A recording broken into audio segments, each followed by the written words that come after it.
Hi, welcome to this new session that is about organizational effectiveness through human capital. We talked about a bit human capital and intellectual capital in some sessions, but this session is a very short session, and that is about that how we can maintain the organizational effectiveness through human capital. And this is one of the session that some of the companies, when they invest a lot and they want to offer long-term employment, they measure these things. Normally in the Japanese culture, we have long-term employment in some of the companies. So they want to maintain organizational effectiveness through having this human capital for longer term. And there are many other countries also they do that. There are lots of top companies also doing this one, especially in the IT sector. So human resource department or human resource people are supposed to evaluate that what that effectiveness could be, through what resources that effectiveness should be maintained, and they need to learn. And you being HR professional, you need to learn about that effectiveness that is possible through human capital. So in that way, we move to the next slide, and here we come. Organizational effectiveness through human capital. What do we mean by social growth? Good human capital helps to enable companies and government to invest in training, education, all this thing. Good human capital helps. Now, when we say good human capital, good intellectual capital, first of all, you have to have good people. You have to have talented people. Then within the human capital, you have to identify intellectual capital, that they have the most relevant ideas and talent that can help your company in this competitive world. Or they do have a talent that you can add in your decision making for the company. So that's a good human capital will enable companies in this aspect. If that's a good human capital, good intellectual capital, you can better move your company to the right direction. But if you lacking into that one, you have not provided, you have not invested in the training, you have not provided them a proper well-being, you have not given them proper career development, so employees will be demotivated and you cannot actually build human capital.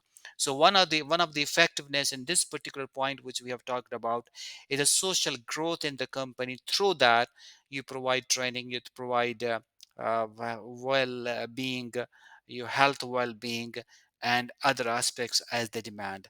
So this is one of the aspects that you can bring your company on the top if you maintain the human capital, if you strive to achieve that human capital in your company.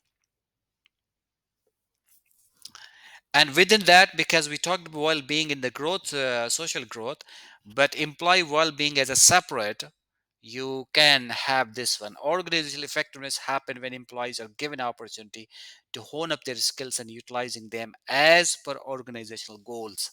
Now what I'm saying in this particular point is that if organization want to progress, they individually cannot progress. HR managers cannot progress unless they have a huge support from employees, and that huge support is possible through the maintenance of employee well-being in the company, and through the maintenance of proper education, proper training, proper skills they do have. And then definitely you can maintain that all good, you can achieve that all organizational effectiveness in your company.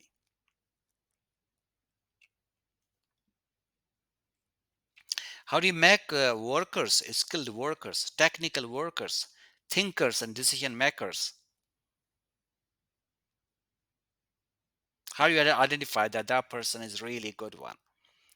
Most of the time in the meetings, if you have seen some of the people are talking about, or they want to launch something, they're talking about something special in the meeting that they want to contribute. They are interested to take some responsibility. If you ask them that do you have some input, and they're always giving you that input, mark those employees. Those employees are the most motivated employees that you can utilize in your company. They are the ambitious driven people. They are the diamonds because they have the highest interest in your company. They want to utilize their HR skills. They want to utilize their skills they do have. So HR managers and the top managers of the company should evaluate, should choose those people and invest into them. And these are the people who can turn to be the best human capital in your company. And of course, the same human capital will turn to be intellectual capital because their ideas will help you in your organizational decisions. Somebody who's never contributing anything, how that person will be contributing? Because that person is just punch machine, punch in, punch out. He's not contributing anything, so that person will be just completing his task and he's not ambitious driven. I need a person who's more ambitious driven. I understand punch in, punch time, that's okay. You go on your own time, come on your own time in the organization, that's okay. But are there any some more enthusiastic aspects in your personality, in your professional approach, that you want to add to company, that you want to help your company? Then you need those technical workers, skilled workers, thinkers, and decision makers I'm talking about. And the same fashion, if you go, the higher business acumen, expert of challenges, providing solutions, and like intellectual capital development, I'm talking about. The second last point is a really important one: explorer of challenges and providing solutions. Which are those experienced people? I always say that if a person who's having 15 years experience, you can evaluate that person, what that person has done for 15 years in the company. Did he do something special every year up to 15 years, that he has done some special contribution, 15 special things he has contributed in the company? Or you just do not remember anything that 15 years he has done anything? So if he has not contributed any good thing up to 15 years in the company, that person is like a just dead wood. He is not having 15 years experience. That person is having 1 year experience repeated 15 times.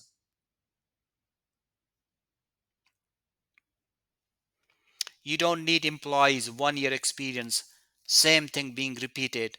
You need employees who can contribute, who can think out of the box, who can bring some of the best possible projects, who can help you and support you. That support can turn to be the best in decision making, who support you in launching, who are telling you about the expansion, who are telling you some of the best projects they can contribute. Those people should be supported more, should be given a greater opportunity, a greater platform, so that they can use their talent and you use their talent for organizational objectives. And that is the way you build human capital, and that is the way you will see organizational effectiveness. The results will come later. This is what I'm talking about, that how you can maintain this one, because you need a proper human capital, and you can see your organizational effect. When we talk about organizational effectiveness, we always talking about organizational goals being achieved in the organization.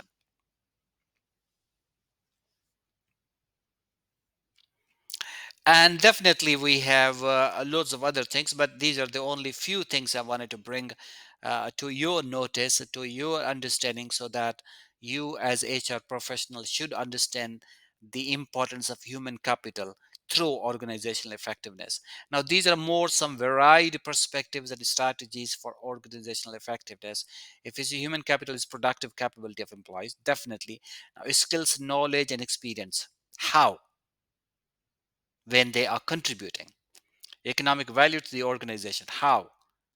When you're using that human capital, intellectual capital, using their ideas, using their contribution, the company is based on that, and they are achieving something special for company's progress. Sourcing human capital from external market. If you feel that you don't have your own people working on that, that definitely you are going to outsource people from outside, and they will come. Why? Because you never been able to build your own people in your own company. Why you want people from outside? Or did you develop your human capital internally? Did you do that? How did you do that? How many years you took? What kind of training you planned? What kind of projects you plan? What kind of rotation plan, strategic planning you have done? How many people are in the rotation? And why those people are in the rotation? Do you have a knowledge that some people might be leaving? Or do you have knowledge some people might be occupying other positions? Or have you thought about that? All of these we can measure the organizational effectiveness through this human capital which we're talking about. And then definitely market conditions, technology, unions, business strategy, these will give us that how you deal with them. When we talk about unions, definitely you're not going to accept everything from unions. You are going to accept some of the positive legal things, but at the same time you're going to make them accept some of the organizational things or most of the organizational legal things, so that they can accept. So it's like amicable solution, agreeable kind of solution between employees and employers.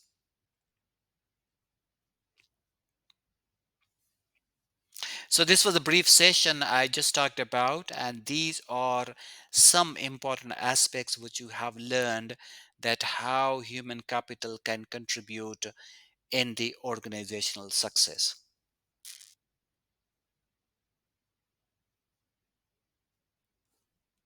Definitely be a smart HR professional. Evaluate your organizational effectiveness through human capital. That's great news. You have completed number 15, organizational development through human capital, organizational effectiveness through human capital. And I hope you have enjoyed this session. I look forward to seeing you soon in the next one. Thank you very much. Appreciate that.